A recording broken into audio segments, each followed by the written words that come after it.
Hi, everybody. This is after lunch, so I'm going to try and keep it a little bit lively and not have everybody just kind of fall asleep. If you need to stand, stand. It's totally fine. If you need to walk around, walk around. Like, we can keep it loose and we can keep it light. So thank you, Carolyn. There you are. So as Carolyn mentioned, yeah, I've spent the better part of 30 years working for name brand corporations like PepsiCo and Keurig Green Mountain and The Children's Place, and most recently Peloton. And then I, quote unquote, retired from corporate America about a year ago when I was living in Connecticut and commuting up to Boston for Keurig Green Mountain. That sounds really fun, right? Live in Connecticut, commute to Boston. We'll talk about that in a minute. But I kind of retired from corporate America so that I could devote myself fully to really board work, keynote speaking, and then also executive coaching. And I'm going to try and bring some of that in today. So we talked a little bit, you now know a little bit about my professional history, but what I also want you to know is I'm a mother and a wife and a sister and a daughter and a friend and hopefully an active member of my community. And you'll learn in a couple of minutes, I'm also a runner, a spinner, and a hiker, and a yoga enthusiast. So let me just give you one sort of logistics thing. So everybody should have a copy of the handout. If you don't, raise your hand and somebody from Interbrand will help you get one. Here's what I'd like you to do. It's not a copy of the presentation, so don't look to follow along slide by slide, but it's actually a place that you can write some notes. And the great thing is they printed it on this really super wonderful Interbrand paper, and then you have your super wonderful Interbrand Sharpie, so it actually works really well to take some notes. If you end up writing all over it and you're like, I kind of need a clean copy, one, there's extras here, but two, you can just email me. My email's on the last page of this, and you'll be able to email me, and I'll send you a clean one, because hopefully you're going to love all the tools in it and want to use it. So let's kind of jump in.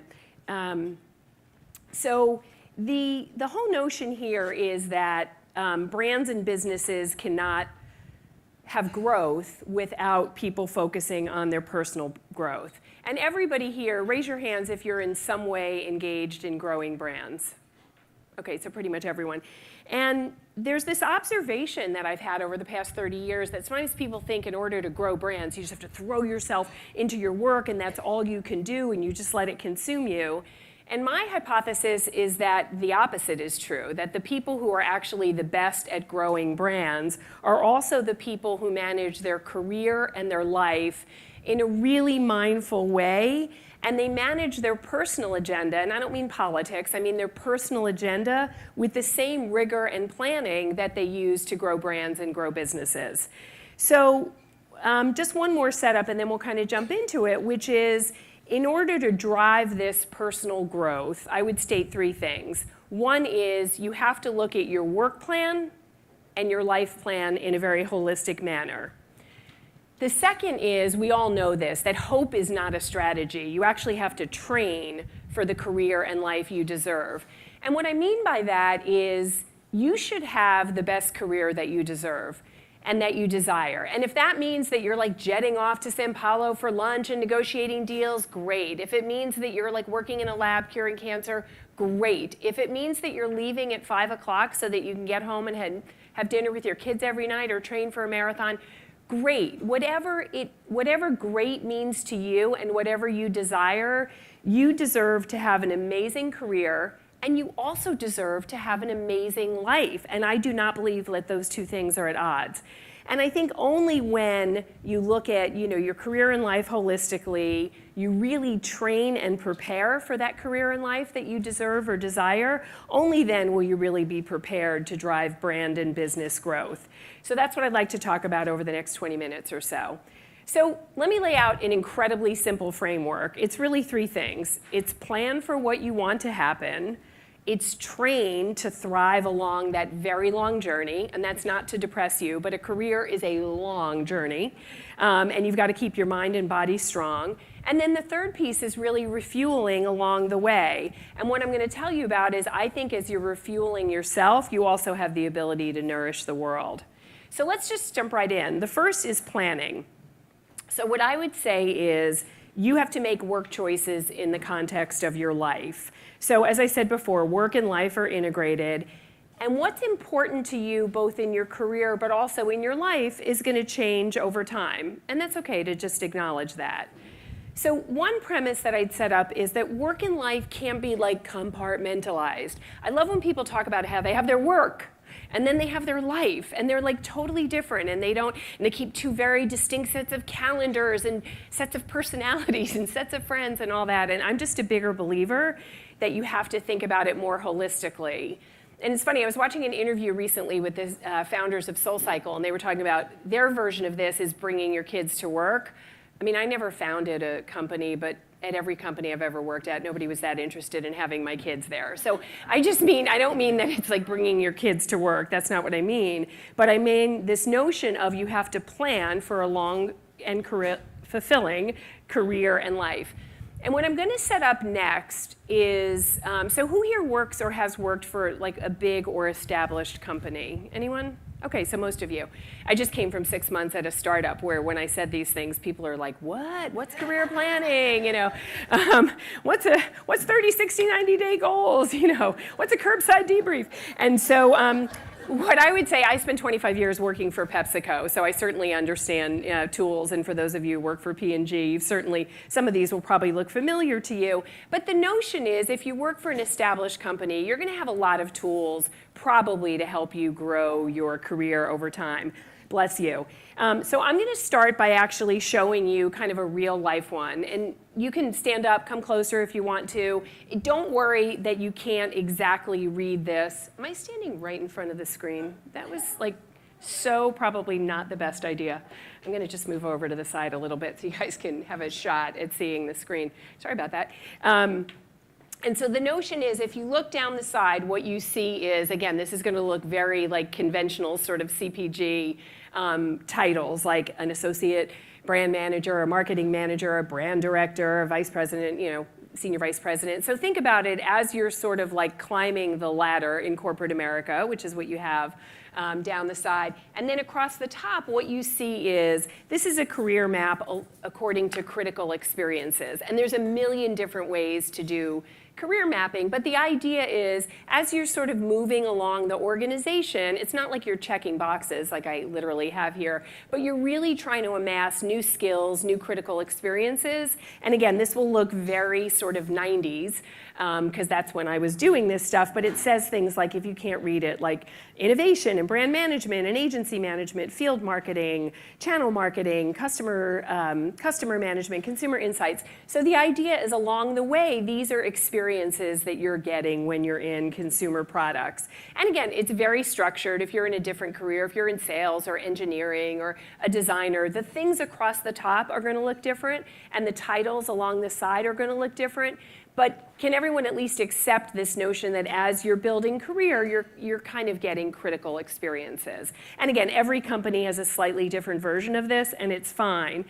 But I think what I want to set up is, this is kind of your rational head, is thinking about, you know, this critical experience to get to this level of growth.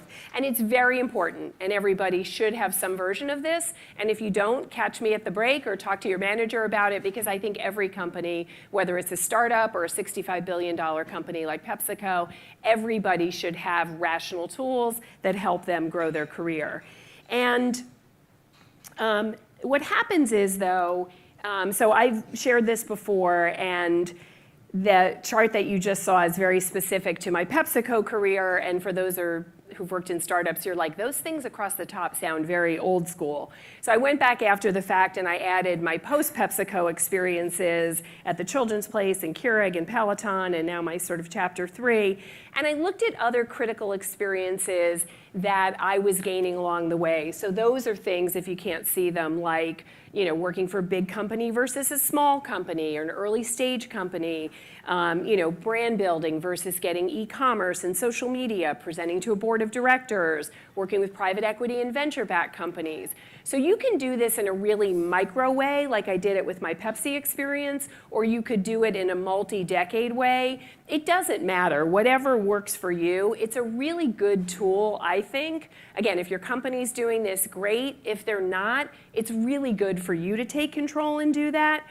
And I think that, like I said, you can do it in a micro way or a macro way, but it's really helpful It would be great to do this prospectively. I sort of did it after the fact, and I think the best people are doing a little bit of both. They're kind of mapping what's already happened, but they're also thinking about where they want to go. So again, that's kind of a very sort of, rational head about your career. But what I would like to set up today, and there's a couple of charts in here that I'm going to call kind of the money page. They have nothing to do with money or making money. They're just sort of the, like if you're zoning out because it's after lunch and you want to zone in for a minute, I'm going to show you a couple of places that I want you to zone in. This is one of those places that I want you to zone in for a second. And so the idea here is what I really want you to do is I want you to plan your path thinking about these critical experiences in the context of your life, not just in the context of your career, but the context of your life. And so what this was, and this is something I absolutely did in hindsight, and I wish that I had done it kind of prospectively or at least in real time. But if you can't see it in the back, what this has is some of the jobs that I had along the side. And then what I put across the top, and again, these are Lori's lists. These aren't like the only ones that you should have out there. But these are things that were basically life considerations for me at the time. So things for me, and again, I assume if you guys wrote this out, you would have very different things across the top. But I had things like, did the job have extensive travel? Did it have weekend travel? Did I have a lot of control over my schedule? Did it have international travel, long hours, long commute? And what you see is, again, the first couple of charts that talked about very businessy thing and critical experiences, really helpful. But for me, as I was trying to grow businesses in the context of being a real life person with a real live life, I had to think about my jobs in the context of what was important to me at that time in my life, given everything that was going on. And I'm not going to spend the next 20 minutes boring you on every job and every decision that I've made. But what I want you to do is look at that middle column. And obviously, some of the other ones were not really like if you were looking at the R squared, they were not the most important things for me. One of the things that I know about myself is having a high control over my schedule is really important to me. I don't mind weekend travel if I have to do it. I don't mind working long hours. I don't like the last minute, oh, we have a presentation to Indra Nooyi the Monday after Mother's Day or the Monday after Thanksgiving because there was a soda emergency and somebody needed a global brand review by the Monday after Thanksgiving. I don't like that stuff. I don't like it before I had kids. I don't like it as an empty nester, but I really didn't like it when we were a two-career household trying to manage two small kids. And so if you look at that chart, what I think is interesting for me, again, I did this in hindsight, was look at those middle years where it says senior marketing manager through vice president, and in control over schedule, it says high. So can anyone, based on what I just told you, anyone guess what was going on during those years at home? Anyone? Small kids, right? And so again, trying to manage two of us working full time. And so for me, again, I didn't mind if it's the, hey, Thursday night, I'm going to stay there till 9 o'clock at night and catch up if I could plan for it. What I couldn't handle is if I couldn't plan for it. And so for me, what that meant is I turned down a lot of those popular jobs or high visibility jobs where you get in like the 30 under 30 or 40 under 40 or 50 under 50. And those things that are, they're really glamorous jobs like being the brand manager on Pepsi. But on those jobs, you have no control over your life. And for me, I wanted a long and fulfilling career. So I made some conscious decisions during different points in my career to do things where I had more or less control of my schedule. So again, it's I think this is a great start. And I've included blank copies of this in the handout, as it says right here. And so you'll see in it, I think it's a really good tool.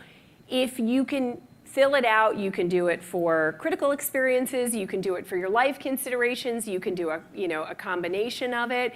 You can kind of throw it out all together and just think about it. But the notion is I kind of want you to be consciously competent about the things that you're doing, both from a career standpoint and building your career and where that sits in the context of your life. And again, don't obsess over the frameworks. If you don't like them, like I said, don't use them. Use them to inform your mindset. And like I said, just have a more mindful approach about what you're doing.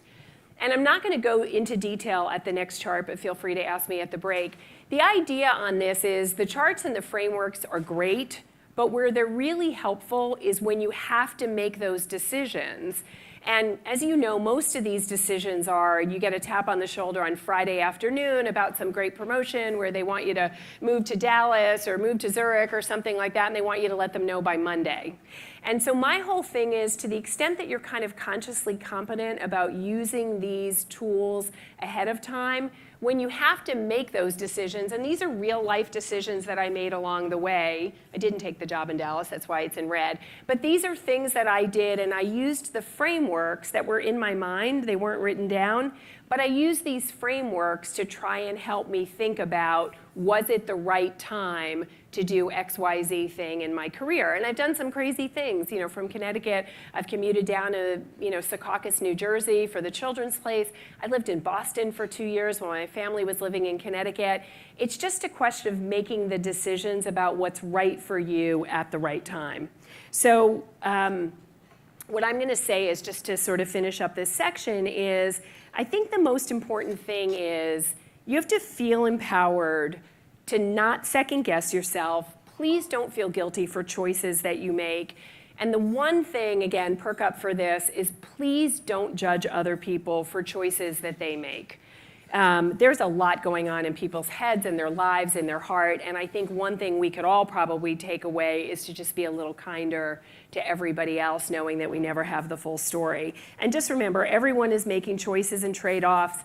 I've shared some of mine, and if I could ask you to do one thing over time, which is practice the language of how you make these choices. Practice that language with your friends, your coworkers, your peers, people that work for you. It's hard, especially for young people. It's hard to talk about, I want to do this job or that job based on what's going on in my life. Finding the right words to say that in a professional way is not the easiest thing to do, and nothing really prepares you for that. So to the extent that you can become an advocate and help other people with that, I think we'll all walk out of here just being better people. So that's the first section, which is the plan section. The next section that we're going to go through is the train section. And what I want to set up is this notion on training that I want to introduce the notion that we as business people need to train like corporate athletes. So before I go into this section, who here has heard of the corporate athlete, Dr. Jim Loehr, Center for Human Engagement? Anyway, I didn't print them out for everybody, but my suggestion is just Google it, the making of a corporate athlete. I was lucky enough while I was at PepsiCo 3 or 4 different times to see Dr. Jim Loehr and his colleagues in workshops on this topic. It's life-changing, and it's really, really important. I'm going to give you the one page, 1 minute on this, but I really encourage you to legally Google this, and then you can make yourself a copy and not have to pay rights for it, or get the book. But this whole notion is, Dr. Loehr's notion is, if executives are perform at the highest levels over the long haul, they have to train in the same systematic, multi-level way that world-class athletes do. So again, just really quickly, the notion is, if you think about professional athletes, how long are they performing, as professional athletes? 5 years, maybe 10 years, if they're, Derek Jeter, maybe 20 years, but just not that long. And then you think about it, they spend 90% of their time training and probably only 10% of their time actually playing matches, right? So we, as corporate athletes, we're going to work, this is not meant to depress you, not for 10 or 20 years, but more like 30 or 40 or even 50 years. And we're not going to play at our game for 4 hours a day. We're going to play at our game for 8 hours, 10 hours, 12 hours at a pop. And so the notion is that we as business people have to literally think of ourselves like elite athletes, and we have to train in that same way that they do. So the quick summary of the summary of the summary is, and I'm not going to go through all of this in detail, is the whole corporate athlete notion is that it speaks to this ideal performance when all levels are working together. So it's physical, emotional, mental, and spiritual, and they're all guided by a series of rituals. I'm happy to talk more about this at the break, at cocktails later today. It's kind of the way that I try and run my life. I'm going to spend a second talking about the physical piece, and that's really the importance of eating well, getting enough sleep, and most importantly for me is exercise. So it's funny because we're here talking about the anatomy of growth, right, and growing businesses. And growing brands. So who knows this person? Show of hands when you recognize this person, which is the like, oh, I never have time to exercise. I don't eat breakfast. I have like a half a cold piece of pizza for lunch. And then I just live on, really, no one knows this person yet? I just live on coffee all afternoon. And then I go home and I'm starved, at 9 o'clock at night. And so I have like 3 bowls of pasta at 9 o'clock at night and a glass of wine. And then I'm too tired to wake up in the morning and exercise. So that's the person that we want to entrust our brands and our business to? Like, really?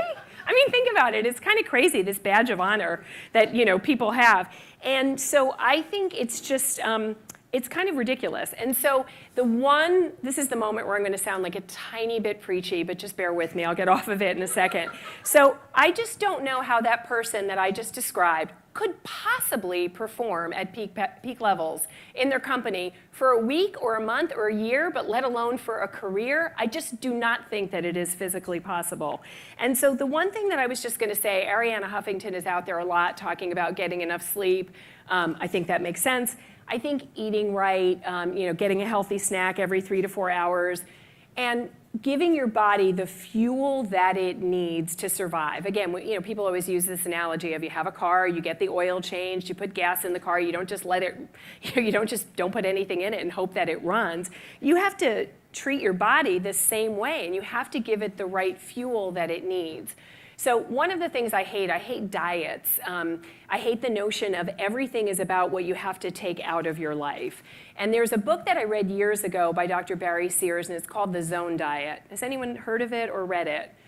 It was life-changing for me because what it talked about, and it's kind of diet with a capital D or a small d, I can't remember which one's which, but the notion is it's thinking about food as the most important fuel that you put in your body. It is like a chemical and the most important thing that you put in to fuel your mind, your body, and your spirit. So what I would tell you is next time you're at a salad bar or something like that, instead of thinking about all the things that you're not supposed to have, like, oh, maybe I shouldn't have the croutons or maybe I shouldn't have the cheese, think about it a different way, which are what are all the things that you need to get in there? You need to get like your vitamins and your minerals and your vegetables and your avocados and your nuts and your olive oil and all of that stuff, and think about it the other way, which is I'm this well-oiled machine. What do I need to put into my body so that it can keep running at peak performance this year, next year, next year, a decade from now, and many decades from now? So I think for me, food is really important, and I love to eat, and I love the notion that food is fun. I eat M&Ms every day of the year, every day.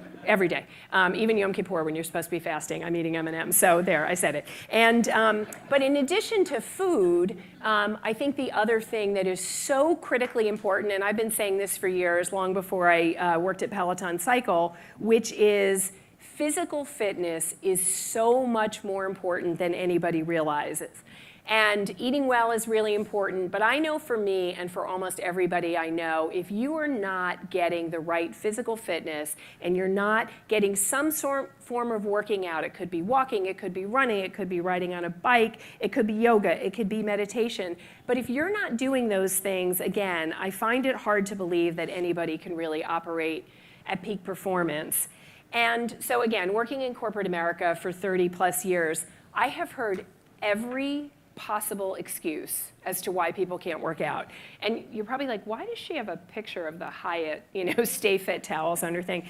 But what I would tell you is exercise is important at the times in your life where, this is my kind of mental image of when I'm like, Lori Marcus, executive, traveling, like I'm in Japan and I'm in the gym and I'm in China and I'm in the gym. And I have seen the inside of every fitness center in every hotel all around the world. Again, at the break, I'll give you all my techniques about how you can sleep in your workout clothes if you're only there one night, and so it, makes packing easier, and, the little sneakers that fold up to nothing and you can still walk on an elliptical or a bike with them. I have figured out how to not check your luggage and still work out no matter where I'm going, including in 2-week-long trips to Asia. It can be done. There is no excuse. And it's just even people get this thing, and it has to be if I don't have time for an hour-long workout, then I'm not going to work out at all. Bullshit. No, take a 20-minute walk. If you have a Peloton bike, take a 20-minute bike ride. It'll kick your ass, trust me. But it's like these little bits of things that you can do to clear your mind. And the one thing that I'm going to leave you with is, I think it's about taking control. So again, this is the image. Everyone has kind of that little clip art in their head. This is my clip art image of when I'm like being, little Lori Marcus executive and I'm holding it all together. But there's been times in my life when I haven't felt that way. So for me, I'm a breast cancer survivor 8+ years ago. All good, it's in the rearview mirror where it belongs. Thank you. And what I will tell you is, as important as exercise is at those times in your life feeling really strong, like when your baby is 2 weeks old and the doctor tells you that you're allowed to, get back on the treadmill again and things like that, but at times in your life where you're feeling strong and confident, but also at times in your life where you've incredible amount of crap thrown at you. And nobody intends to have things like breast cancer thrown at them. You don't plan for them. But the way that you plan for it is you have these rituals in your life that keep you strong. And I will tell you, in 2008 and 2009, I had 6 surgeries and 5 months of chemotherapy. I don't recommend it. It was generally not pleasant. But the one thing that kept me incredibly strong, every time I would go to one of the doctors and I would ask what's next, the next question that I always ask them is, when am I allowed to exercise again? And even if that was just a long walk or a vigorous walk, something that I could do to make me feel like I was myself again. And it not just made me feel physically stronger, but it also made me feel more mentally clear and more sort of spiritually alert. So I guess I just can't say enough about the importance of exercise. And the last thing that I'll say on this is, you have to take control. So you guys don't let people push you around in your work life, right? I mean, you don't let them say, oh, I know your brand positioning says you're this, but you have to do this other thing. Like, no, you take control. So part of being able to sneak in a workout in the morning is take control. So when I went up to Keurig and I was commuting to Boston and I was there 4 nights a week and everyone just assumed I had no life. And so my first 2 weeks there, every day somebody had scheduled a breakfast meeting or a dinner meeting. And I thought, this is ridiculous. Like, there's no way that I can get a workout in if I have a breakfast meeting and a dinner meeting. And so I just told my assistant, no, unless it's literally the CEO of the company or the board of directors, no breakfast meetings. Period. End of discussion. I worked at Keurig for 2 years. After that first couple of weeks, I had 2 breakfast meetings. And so the reality of it is, as unpleasant as it was to have your family in Connecticut and to be living up in Boston, one of the only ways I was able to do that and kind of keep alert and strong was knowing that at the Hyatt House in Burlington, Mass, I could get on that elliptical every morning and at least do something for myself. But it starts with taking control and saying no to whatever that is. Whether it's no breakfast meetings, no dinners, whatever it is, just declare your intentions and then make your schedule fit in around it. So that is the kind of the train piece. And so the last piece that I want to talk about is this refuel piece. Has anybody ever been to a spa of any kind? Yeah, okay. So I'm a big Canyon Ranch person, and they love to talk about mind, body, and spirit. So if you think about it, in the first section, we talked about the mind, which is consciously planning your work in the context of your life. In the second section, we talked about your body, eating right and exercising to perform at your highest levels. And then this last section, what I want to talk about is refueling your own spirit, and in the process, you can actually make the world a better place. And that's not hyperbole, I actually really mean it. So quick little, like the band that's been playing in my head for the first 20 years of my career was literally, this was the soundbite. When do I quit my job and go do good? So I always struggled, always, forever, thinking, I can't believe this is what I do with my life. Like, I can't believe I sell soda for my life. And somehow I believed that like the smart people should work in nonprofits or an NGO, and then like the idiots should run corporate America. But the problem with that is like we have no family money, there's no trust funds, like there's no rich aunts, there's no nothing. And so like, I had to work and make money to support my family. And so but I always struggled with it. I didn't talk about it out loud. It was just something that I struggled with. And I thought all the time, like, if I died tomorrow, at my funeral, are they going to talk about, like, she led the team to convince Applebee's to switch from Coke to Pepsi? Like, really? Like, that's what this life is all about in 4 years of college and all that studying in high school? Like, that's what I do with my life? And I literally worried that if I got hit by a bus the next day, like, I would have sort of lived a life that maybe didn't have a lot of meaning. And like I said, this was just the band playing in my head pretty loud. And a number of years ago, I went to a women's retreat, and it was with other women CEOs in the restaurant industry, this small enclave. And a wonderful mentor invited me to go. And it was this small group where we talked about our hopes, our dreams, our visions, legacy, and things like that. And we shared them with each other. And so I shared this kind of crazy thought that was playing in my head, and about how I wanted to amass enough money so that I could quit my job and go do something that mattered. And they all looked at me like as though they had all gotten the memo and I had not gotten the memo. And they kind of, if you have kids, you know that look that they give each other, like, Mom doesn't get it. Well, they were all giving each other that look, like, she doesn't get it. She obviously didn't get the memo. And the memo was, you idiot, you don't have to quit your job. What are you going to do, like drive around New Canaan and have a bake sale? Like, you don't have to quit your job to go do things that are good for the world. You can actually use your seat in corporate America to increase your social impact in the world. That's it. If you heard nothing else today, you can use your seat in corporate America to increase your social impact in the world and do things that matter. And so that was kind of a life-changing moment for me. And so what happened was there is an organization called the Multiple Myeloma Research Foundation. Has anybody ever heard of multiple myeloma? It's a show, raise your hands if you actually have. It's okay if you haven't. It's a rare and incurable form of blood cancer. You may have heard of it because Tom Brokaw, unfortunately, has multiple myeloma. Elie Wiesel, the Holocaust scholar, just died of it last year. And Jerry Ferraro, who was the first woman to run for a vice president position, she died of it several years ago. Anyway, it's a rare and incurable form of blood cancer. I had done some work with that organization, just some volunteer work, as just one of the little things that I did, you know, kind of in my community. And after I went to this women's retreat, I started thinking about my work with the MMRF a little bit differently. And so I started recruiting some of my colleagues from PepsiCo to, to help out and maybe come to their gala, and maybe they would get inspired. I did a little bit more year after year after year. And then one year, our CMO got involved. This is just a picture of me and Hoda Kotb. I just wanted to put that up there. I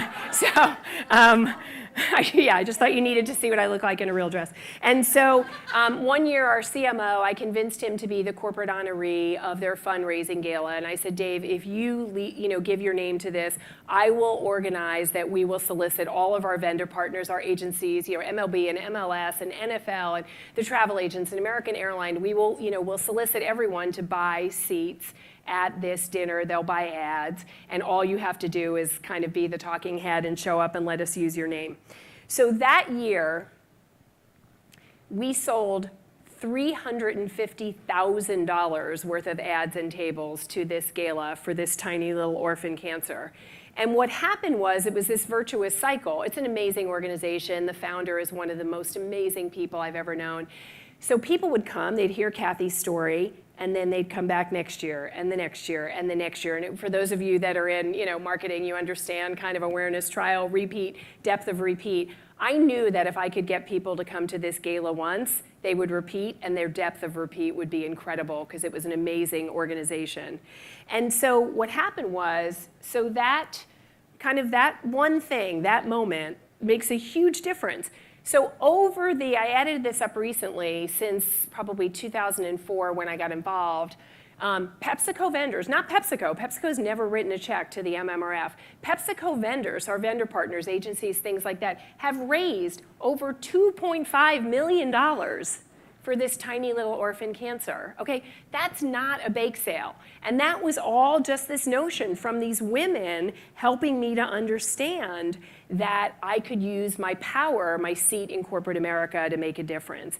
And I will tell you now, years later, they invited me to do some strategy work with them. They invited me to join their board. I most recently, about a year ago, signed on to be the vice chairman of the board. The board work that I do for the MMRF is one of the most important things that I do in my life. And as I started this next chapter, this chapter 3 for me, having been on the MMRF board for 12 years was really helpful for me in terms of being on other boards as well. So it's something that has been so meaningful to me personally and emotionally, and without even realizing it, has been really helpful to me professionally. But most importantly, we've raised just a ridiculous amount of money to help drug development and help find a cure. And again, just remember, where did this start? It started with these women. It started with these women at this retreat that I didn't even know. And so the last thing that I just want to tie this all together with is, for anyone who's ever worked in a sales role, salespeople always say this, plan the work the plan. But I'm a big believer that if you want to make things happen, and you guys all do this in your professional life, you put together plans. It's what you do. You do 3-year strat plans. You do every year annual operating plans. Some people do 30, 60, 90-day plans. But it's what you do to operate a business. And what I want to finish with today is to talk about that, again, I think you need to use that same rigor that you use to grow your brands and grow your businesses. You need to use that same rigor to grow your life. So one quick tool that I shamelessly stole from Deepak Chopra is kind of an annual life planning tool. And the whole idea is you don't leave it to chance. I mean, if you're, who here has to-do lists in their regular life, right? I mean, you have to-do lists at work, you have them in your life. So if there's things that you want to do, declare them. I mean, you know how change happens. You say that it's going to happen, and then you do it, and then you go back and you talk to people afterwards and you say, did you see that change? So I think it's the same thing. And this tool is in your leave behind. You don't have to use this exact one, but please take away the notion of this tool. And so the way in the one that I stole from Al Carey, who's the CEO of PepsiCo North America, and he stole it actually from Deepak Chopra, is you put 4 to 6 headings in there, any 4 to 6 headings you like, and then you put no more than 1 to 2 things in each bucket. And the idea is, and I'll give you an example of mine, they're not things like, oh, I'm going to, cure cancer or get potable drinking water to Africa. They're not things of that magnitude. They're little things that you want to do, but if you don't write them down and declare them, I guarantee you won't do them. So I have things like, I want to go see the 9/11 memorial, and I want to walk the Brooklyn Bridge, and under friends, a friend and I have this thing. We want to go to every one of Union Square Hospitality Group. It's Danny Meyer's restaurant groups. We want to go to every one of his restaurants. And so it's just like a thing like that. Like you just write it down, and then you kind of check in with yourself. This was always handwritten for me, and I just carried it around in the days when we used to have day timers, or now they're little moleskin notebooks. I just kind of kept it tucked in there, and I would check in with it maybe once a quarter, every couple of years. Every couple times a year, I started making sure I looked at it on my birthday, just to say, hey, is this kind of something that I'm doing? Now that it's in PowerPoint, I can just update it on a regular basis. But like I've said, I've put a blank copy in there because I think it's just a really helpful tool. And it's interesting, when I spoke recently to a group of executives, they were kind of annoyed at me, and they said, well, what about the things that I'm not going to do just in this year? Like, where do you expect me to put those, Lori? And I'm like, oh, okay, now I'm responsible for your whole life. So I made a second one, which was kind of longer term things, which are things that you're not going to do this year, but you kind of want a place to sort of declare to yourself, maybe to your family, maybe to others, that they're things that you want to do. So, under home, I have one of these things like, I want to own a New York City apartment, near Lincoln Center. So if any of the companies that I'm on the board of, that, any of these VC-backed things, they kind of go big, that's what I want to do with my money, and I'm just declaring it. It's okay. And so the point is, you just write these things down. And I think, again, if you don't write them down, there's a less likelihood that they're actually going to happen. So to sort of like wrap it all together, these frameworks, I didn't use all these frameworks in real time. I kind of wish that I had. There are things that I did after the fact that I started kind of using to organize my thoughts and organize kind of a retrospective. I do a lot of coaching, and this was helpful for me in terms of coaching other people, just kind of organizing my thoughts. But I know for some people, this notion of all these frameworks and charts is overwhelming. So one of the things that I included in your handout is just a one simple thing exercise. And if anyone's ever done a one simple thing exercise before, the whole idea is there's a blank sheet of paper. You just write down one thing. And again, you can take out the sort of the nifty pen and the nifty paper. And just write down one thing. You don't filter, you can write as many as you want. Don't worry about putting it in the buckets, but anything that you've been thinking about while I've been up here talking, one thing that you want to do more of or less of, or this sparked you to think about today, just kind of jot it down. And if you can commit, if everybody could commit to doing one thing that's kind of like an elegant change that has a big impact on your life, this is certainly a half hour well spent from my perspective. So again, there's versions of it in your handout. I'm happy to send you more, and I'm happy to talk more about it. A couple of quick things in the handouts before I let you go is I've put two things. One is a place for feedback. So please, you can either just like tear it off, write it down, and leave it for me, or if you want to write it later and email it to me, you can do that, or email and I'll send it to you. But I would just love to hear your thoughts. And then if anybody was particularly inspired by what you heard today and you want to be a reference for future talks that I do, I also put a blank reference document in there as well. So that's it. So thank you.